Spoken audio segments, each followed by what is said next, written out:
नमस्कार साथियों, कैसे हैं आप लोग। आशा करती हूँ कि आप सभी लोग अपने अपने घरों में स्वस्थ और मस्त होंगे। साथियों, अगर आप मेरे चैनल पे नए हैं तो आप सबसे पहले मेरे चैनल को सब्सक्राइब कर दीजिए और जितनी भी मेरे चैनल में वीडियो हैं आप उन सभी को देखिए, तभी आप समझ पाएंगे कि मैंने किन किन टॉपिक्स पे वीडियो बनाई है और उनमें से कौन सा टॉपिक आपकी समझ में आता है और कौन सा टॉपिक जो है आपके लिए फ़ायदेमंद होता है। तो सब्सक्राइब इसलिए कीजिए कि मैं जो समय समय पे सुप्रीम कोर्ट के ऑर्डर्स रूलिंग्स लेकर के आती हूँ वो आप तक पहुँचे, और जो भी कानून से संबंधित जो बेसिक जानकारी होती है जो कि एक समाज में रहने वाले प्रत्येक व्यक्ति के लिए ज़रूरी होती हैं जाननी, वो सब जो है आपको सबसे पहले मिल सके। तो ये तो हुई मेरे चैनल के बारे में बात। और आज का जो मैं वीडियो लेकर के आई हूँ वो बहुत ही आप लोगों के लिए फ़ायदेमंद होने वाला है, क्योंकि देखिए संपत्ति के संबंध में आजकल हर कोई जानना चाहता है। आज मैं आपको बताऊंगी कि पैतृक संपत्ति और इंडिविजुअल यानी कि व्यक्तिगत संपत्ति में क्या अंतर होता है, वह कैसे कैसे होती हैं, और पैतृक संपत्ति के नियम क्या क्या है उसको हासिल करने के या उसमें अधिकार रखने के क्या क्या नियम हैं। तो आइए शुरू करते हैं आज का ये वीडियो। देखिए साथियों, ये जानने से पहले कि पैतृक संपत्ति के नियम क्या हैं, हमें ये जान लेना जरूरी होगा कि आखिरकार पैतृक संपत्ति क्या है और हमारी इंडिविजुअल व्यक्तिगत संपत्ति क्या है। देखिए, जब हमें कोई संपत्ति हमारे दादा परदादा उनसे पहले के लोगों से जो है पीढ़ी दर पीढ़ी प्राप्त होती है, वो हमारी पैतृक संपत्ति होती है।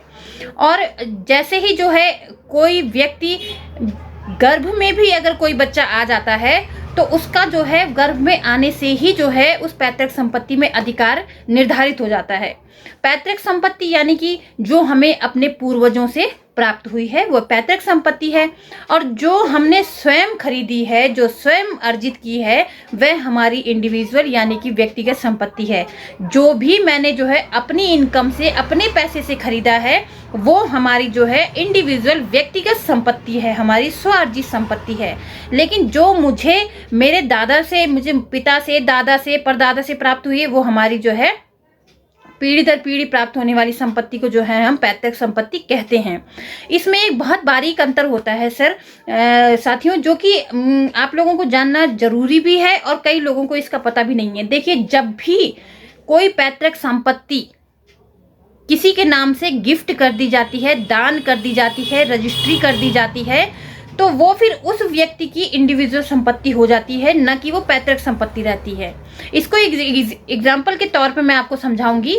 सपोज कि मैं हूँ और मेरे जो है मेरे दादा परदादा से कोई पैतृक संपत्ति चली आ रही है, लेकिन वो मेरे दादाजी ने मुझे या मेरे पिताजी ने मुझे गिफ्ट कर दी है, या मुझे दान कर दी है, या मुझे रजिस्ट्री कर दी है, या मेरे नाम पे उसकी वसीयत कर दी है, तो वो क्या हो गई, अब मेरी स्वअर्जित संपत्ति हो गई। अब मेरे बच्चे उसके लिए पैतृक संपत्ति के अधिकार जो है नहीं जता पाएंगे। समझ गए आप क्या कहा मैंने, कि जो संपत्ति चाहे वह पैतृक ही क्यों ना हो, अगर वो आपको दान के माध्यम से, गिफ्ट के माध्यम, वसीयत के या रजिस्ट्री के माध्यम से आपको प्राप्त होती है, तो वो संपत्ति आपकी स्वअर्जित संपत्ति होती है। उसमें आपके बच्चे जो है क्लेम नहीं कर सकते हैं कि वह हमारी पैतृक संपत्ति है, उसमें हमें हिस्सा दीजिए।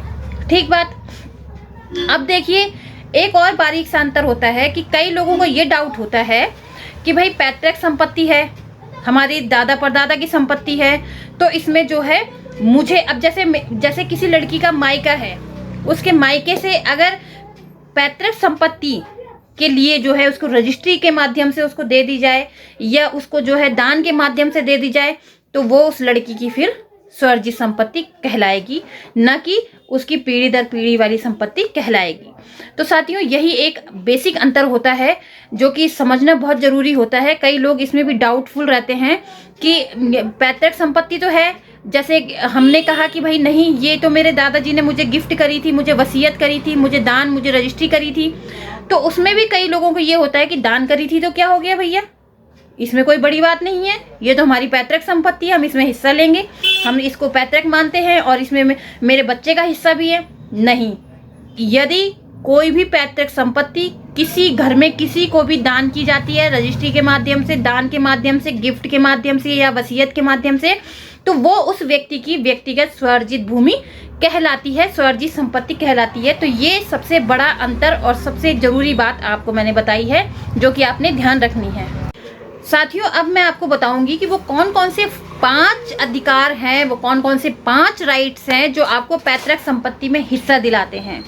सबसे पहले देखिए साथियों, जैसे कि मैंने बात कही है आपसे कि पैतृक संपत्ति का मतलब होता है कि जो हमें पीढ़ी दर पीढ़ी जो है संपत्ति प्राप्त होती है, वो आपकी पैतृक संपत्ति होती है।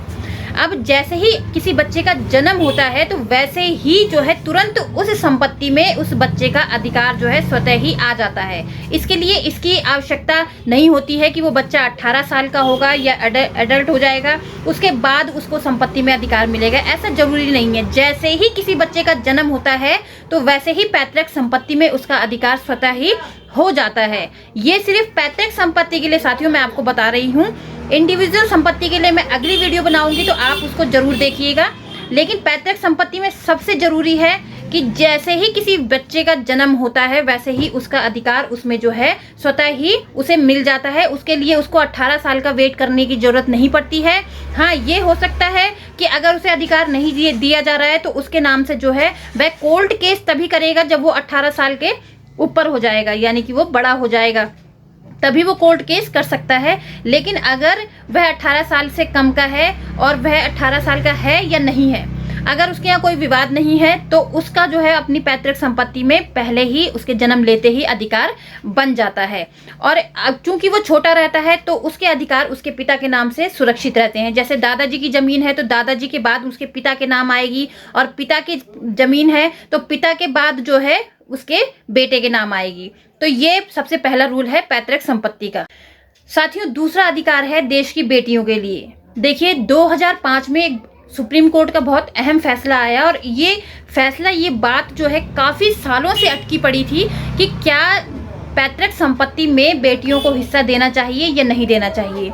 तो सुप्रीम कोर्ट ने अलग अलग अपने जजमेंट में जो है ये बातें साफ कही हैं कि जो है पैतृक संपत्ति में भी बेटियों को अधिकार देना चाहिए। देखिए पहले जब ये एक विशेष जो है कानून आया था तो उसमें ये कहा गया था कि 2005 के बाद अगर किसी के पेरेंट्स की मृत्यु होती है तो उसमें जो है बेटियों को हिस्सा दिया जाएगा। लेकिन ऑनरेबल सुप्रीम कोर्ट ने बेटियों की स्थिति को देखते हुए ये साफ कर दिया अपने 2005 के और भी जजमेंटों में कि यदि किसी की भी माता पिता की मृत्यु चाहे वह 2005 से पहले हुई है या 2005 के बाद हुई है, इससे कोई फर्क नहीं पड़ता है कि माता पिता की मृत्यु कब हुई है, लेकिन लड़कियों को हिस्सा मिलेगा, चाहे वह 2005 के पहले पैदा है, चाहे वो 2005 के बाद पैदा हुई है, या 2005 के पहले उनके पेरेंट्स की डेथ हुई है, या 2005 के बाद उनके पेरेंट्स की डेथ हुई है। यानी कि 2005 का जो लफड़ा था वो अब खत्म हो चुका है। अब प्रत्येक बेटी को पैतृक संपत्ति में भी हिस्सा मिलता है, और बेटे और बेटी दोनों ही जो है पैतृक संपत्ति में हिस्सा लेने के लिए जो है अधिकारी हैं। अब हम बात करते हैं पैतृक संपत्ति के तीसरे नियम की। देखिए साथियों, पैतृक संपत्ति क्या है ये मैंने आपको बता दिया। पैतृक संपत्ति में ये जरूरी है कि जब भी जो है आप अपना हिस्सा बेचें, पहले तो आप अपना हिस्सा बेच नहीं सकते हैं क्योंकि वह आपकी जो है कोई अपनी संपत्ति नहीं है। आप जब भी अपना हिस्सा बेचते हैं उसके लिए ये जरूरी होता है कि आप अन्य लोगों की भी जो है राय लें, अन्य लोगों से भी आप कंसल्ट करें कि भाई हमने ये हिस्सा बेचा है। इसको मैं एक एग्जांपल के तौर पे आपको समझाऊंगी। जैसे कि 6 कमरों का एक सेट है और 6 भाई हैं वो, तो एक एक कमरे जो है सभी के हिस्से में आए। अब कोई भी व्यक्ति जो है ये डिसाइड नहीं कर सकता है कि मैं अपने कमरे का हिस्सा जो है बेच रहा हूँ, ये कोई भी डिसाइड नहीं करेगा ये, बल्कि सबके सब मिल के बैठ के जब ये बात करेंगे कि हाँ भाई तू अपना हिस्से का कमरा तुम बेच सकते हो, तुम अपने हिस्से की जमीन बेच सकते हो, तब जाकर के आप उसको सेल कर सकते हैं। बिना सबके कंसर्ट की जो है कोई भी किसी का हिस्सा जो है अपना हिस्सा बिना किसी के पूछे जो है बेच नहीं सकता है, सेल नहीं कर सकता है साथियों, क्योंकि ये क्लियर नहीं होता है कि कौन सा हिस्सा किसका है। कौन सा हिस्से तो सबको बराबर मिल गए हैं, लेकिन ये डिसाइड नहीं होता है कि कौन सा हिस्सा किसका है, कौन सा हिस्सा किसका है। तो ये आपकी एक ड्यूटी भी है और ये आपका कर्तव्य भी है साथियों कि आप जो है बिना सबकी राय लिए जो है अपना हिस्सा न बेचें। पहले सबकी राय ले लें, आप सब लोग उसमें सहमत हो जाएं कि हाँ भाई 1/4 हिस्सा तुम्हारा है, 1/3 हिस्सा हमारा है, और यहाँ 1/3 हिस्सा मेरा ये वाला पोर्शन है, 1/2 हिस्सा मेरा ये वाला पोर्शन है। जब ये सब राय घर में एक हो जाती है तो तभी जो है आप अपनी प्रॉपर्टी को सेल कर सकते हैं। अब साथियों चौथी बात बताती हूँ मैं आपको कि देखिए, अगर आप अपना हिस्सा बेचना चाहते हैं और आपके ब्रदर एंड सिस्टर जो है वो तैयार नहीं है अपना हिस्सा बेच, आपको ये सहमति देने के लिए कि तुम अपना हिस्सा बेचो, तो इस स्थिति में आपको क्या करना चाहिए? जबकि आपको पैसों की सख्त जरूरत है, आप चाहते हैं कि मैं अपना यहाँ हिस्सा बेच के या तो मैं कहीं और मकान लेना चाहता हूँ या मैं यहाँ का हिस्सा बेच के अपनी बेटी को पढ़ाना चाहता हूँ, किसी की शादी करना चाहता हूँ। कुल मिला के आपको यदि पैसे की जरूरत है और आप बहुत ज्यादा जो है पैसों की जरूरत के लिए आप उस जगह को बेचना चाहते हैं, तो आप ये निर्धारित नहीं कर सकते हैं कि मेरा हिस्सा ये है, मैं अपने हिस्से को सेल कर सकूं। तो इसके लिए आपको क्या करना पड़ेगा? आपको अपने यहाँ की सिविल कोर्ट में जाकर के सिविल सूट फाइल करना पड़ेगा। और सिविल सूट फाइल करके आप सिविल सूट पार्टीशन के लिए फाइल करेंगे वहाँ पे। जब आप पार्टीशन का सिविल सूट फाइल करते हैं तो आपको कोर्ट के द्वारा बिल्कुल नाप जोख करके जो है आपको अपना हिस्सा मिल जाएगा। जैसे कि मैंने बताया कि एक बड़ा सा मकान है, उसके 6 लड़के हैं, तो एक एक कमरा अगर सबके हिस्से में, तो वो कौन सा कमरा आपका हिस्से का है, वो कौन सी जगह आपके हिस्से में आई है, ये जो है सिविल सूट दाखिल करने के पार्टीशन वाला जब आप सूट दाखिल करेंगे उससे बिल्कुल ही जो है क्लियर हो जाएगा। फिर आप अपना हिस्सा सेल कर सकते हैं। साथियों अब बात करते हैं 5वें अधिकार की। साथियों 5वां अधिकार ये है कि आप कोई भी हैं, चाहे आप बेटी हैं या बेटा है, आपको कोर्ट जाने का पूरा अधिकार है। जैसे कि कभी कभी ऐसा होता है क्योंकि संपत्ति का मामला है, कम ज्यादा के चक्कर में भी लोग नाराज हो जाते हैं। तो अगर आपको ऐसा लगता है कि आपको हिस्सा नहीं दिया जा रहा है पैतृक संपत्ति में, या आपको हिस्सा कम दिया जा रहा है, या आपको ऐसा हिस्सा दिया जा रहा है जो बिल्कुल भी यूज का नहीं है, और अच्छे जगह, अच्छी प्लॉट, अच्छी संपत्ति जो है औरों ने रख ली है, और मुझे भी बिल्कुल जो है ऐसी संपत्ति दे दी है जिसका ना तो कोई मार्केट रेट है और ना ही जो है वो मेरे काम की है, तो ऐसी स्थिति में जो है आप सिविल सूट पार्टीशन का दाखिल कर सकते हैं। अपनी सिविल न्यायालय में जाकर के, अपने शहर के, अपनी जगह का जो भी सिविल न्यायालय है, आप वहां पे जाकर के पार्टीशन का सिविल सूट दाखिल कर सकते हैं अपने हिस्से का, हिस्सा लेने का। और अगर आप 18 साल से कम के हैं तब भी आपको घबराने की जरूरत नहीं है। आप एज अ लीगल गार्जियन किसी को भी बना करके जो है अपना सिविल सूट दाखिल कर सकते हैं और अपना हिस्सा वहां पे ले सकते हैं। तो साथियों ये तो थी 5 बातें जो पैतृक संपत्ति से जुड़ी हुई हैं। आशा करती हूँ कि आपको जरूर पसंद आई होंगी, और अगर इस संबंध में आपका कोई सवाल है तो मुझे कॉल के माध्यम से, व्हाट्सएप के माध्यम से जरूर पूछिएगा। और मेरी आने वाली वीडियो अगर आपको सही समय पे मिल सके तो इसके लिए मेरे चैनल को सब्सक्राइब कीजिएगा, लाइक कीजिएगा और इसे ज़्यादा से ज़्यादा शेयर कीजिएगा। क्योंकि साथियों ऐसा मुझे लग रहा है कि आजकल संपत्ति के ही विवाद सबसे ज़्यादा हो रहे हैं पूरे भारत में, कोई एक पर्टिकुलर जगह में नहीं, सारे भारत में प्रॉपर्टी से ही संबंधित ज़्यादा विवाद हो रहे हैं। हर कोई जो है अपना हिस्सा लेना चाहता है, कोई भी छोड़ना नहीं चाहता है, और लेना भी चाहिए साथियों। तो अब मैं अगली वीडियो में आपसे मिलूंगी, और आप मुझे कमेंट के माध्यम से ये जरूर बताइएगा कि मैं अगली वीडियो किस टॉपिक पे बनाऊं, आपका क्या मसला है, आपके क्या शिकायतें हैं, तो वो मैं जो है अगली वीडियो में जरूर से उस शिकायतों का, उनका निस्तारण करूंगी, और आपकी जो भी उलझने हैं कानून को लेकर के उनका भी मैं समाधान करने की कोशिश करूंगी। तो साथियों आप मुझे भारत के किसी भी कोने से देख रहे हैं, मेरे चैनल को सब्सक्राइब करके मेरी वीडियो को शेयर जरूर कीजिएगा साथियों, क्योंकि जैसे आप परेशान हैं वैसे ही कोई और भी परेशान होगा, हो सकता है मेरी इन छोटी छोटी बातों से उसको फायदा मिल सके। तो चलिए मिलते हैं अगली वीडियो में, तब तक के लिए नमस्कार।